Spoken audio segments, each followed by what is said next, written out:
अस्सलाम वालेकुम नाज़रीन, आप देख रहे हैं विजन पॉइंट और मैं हूं ईमान नवाज। नाज़रीन, पाकिस्तान के खत्म होते ग्लेशियर्स, बका का बर्फानी बहरान। शुमाली इलाकों में बर्फानी ग्लेशियर्स न सिर्फ कुदरती हुस्न का शाहकार हैं, बल्कि मुल्क के दरियाओं, ज़राअत, तवानाई और इंसानी जिंदगी के लिए एक बुनियादी वसीला हयात की हैसियत रखते हैं। मगर अफसोस के मौसमियाती तब्दीली के मौलिक असरात ने इन बर्फानी खजानों को खतरे में डाल दिया है। ग्लेशियर्स खामोश मगर जिंदा निशानियां हैं जो खबरदार कर रही हैं कि वक्त खत्म हो रहा है। पाकिस्तान इन चंद ममालिक में शामिल है जहां ग्लेशियर्स की पिघलने की रफ्तार खतरनाक हद तक बढ़ चुकी है, और अगर फौरी इक़दामात ना किए गए तो ये बहरान आने वाली नस्लों की जिंदगी को खुश्क, बंजर और अदम इस्तेहकाम से दो चार कर सकता है। पाकिस्तान दुनिया के उन चंद खुशकिस्मत ममालिक में शामिल है जिनके पास 7200 से ज्यादा ग्लेशियर्स मौजूद हैं, जो दुनिया के सबसे बड़े गैर कुतबी बर्फानी जखायर पर शुमार होते हैं। ब्याफो, पाल्थरो, सियाचिन, बस्पो और हेस्पर जैसे ग्लेशियर्स न सिर्फ कुदरती अजूबे हैं, बल्कि पाकिस्तान के दरियाओं, खास तौर पर दरियाए सिंध के पानी की असल बुनियाद भी है। पाकिस्तान में इस वक्त अंदाजन 7200 से ज्यादा ग्लेशियर्स मौजूद हैं, जिनमें से तकरीबन 80% ग्लेशियर्स तेजी से पिघलने के अमल से गुजर रहे हैं।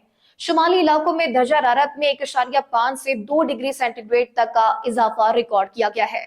मई और जून 2025 में गिलगित और हुंजा में गैर मामूली गर्मी की लहरें आई, जिन्होंने ग्लेशियर्स के गैर मौसमी पिघलाव को मजीद बढ़ा दिया। 2024 और 25 के दौरान अक़वाम मुत्तहिदा और मकामी इदारों की रिपोर्ट्स के मुताबिक पाकिस्तान में 33 से ज्यादा ग्लेशियर्स ऐसे जोन्स में आ चुके हैं जहां glacier leak out, flash floods, gloves का शदीद खतरा लाहक है। 2024 और 25 के दौरान गिलगित बल्तिस्तान और चित्राल में कम से कम 9 बड़े ग्लोव वाकयात रिकॉर्ड हो गए हैं।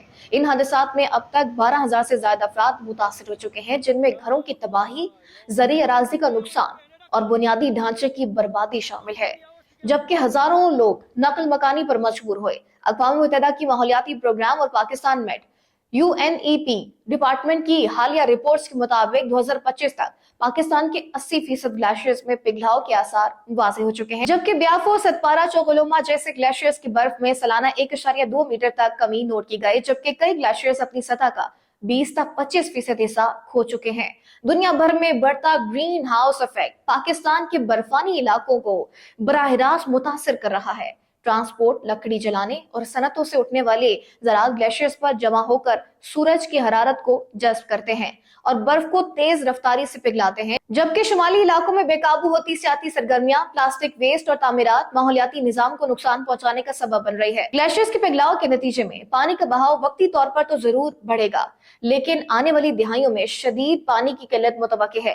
पाकिस्तान की ज़राअत जो दरियाए सिंध पर इन्हिसार करती है, इससे तबाह हो सकती है। हमारे हाइड्रो पावर का इन्हिसार दरियाओं पर है और पानी की कमी की सूरत में बिजली की शदीद किल्लत और लोड शेडिंग का सामना हो सकता है। ग्लेशियर्स के पिघलाव से पैदा होने वाले सैलाब देहाती इलाकों को उजाड़ सकते हैं, पहाड़ी इलाकों से माहौलियाती परागुज़ीन शहरियों की जानिब नकल मकानी कर सकते हैं। क्लाइमेट चेंज पॉलिसी 2021 और एडाप्टेशन प्लान्स जैसे इक़दाम के जरिए जहां ग्लेशियर्स के पिघलाव के नतीजे में पैदा होने वाली बहरान में कमी लाई जा सकती है, वहीं मकामी कम्युनिटीज में आगाही की कमी, महदूद तहकीक और डेटा शेयरिंग, पायदार सयाहत और फजला मैनेजमेंट के फुकदान के चैलेंजेस को हल करना भी जरूरी होगा। ग्लेशियर्स मॉनिटरिंग के लिए जदीद टेक्नोलॉजी इस्तेमाल करने के साथ शुमाली इलाकों में माहौल दोस्त सियाहत को फरोग दिया जाए, मकामी अफराद को मौसमियाती तब्दीली से निपटने की तरबियत दी जाए, कौमी और सूबाई सतह पर माहौलियाती इमरजेंसी का ऐलान किया जाए, सनती आलूदगी और स्याह कार्बन के खिलाफ सख्त इकदाम किए जाए। ग्लेशियर्स खामोश मगर जिंदा निशानियां हैं जो हमें खबरदार कर रही हैं कि वक्त खत्म हो रहा है। अगर हमने आज भी संजीदा इकदाम ना किए तो पानी, खुराक, तवानाई और इंसानी जिंदगी के बहरानों का सामना करना पड़ेगा। माहौलियाती जंग अब बर्फ के महाज पर लड़ी जा रही है और इसमें खामोशी शिकस्त की अलामत है। नाज़रीन, आज के व्लॉग से इतना ही। मजीद ऐसे व्लॉग्स देखने के लिए आप देखते रहे विजन पॉइंट।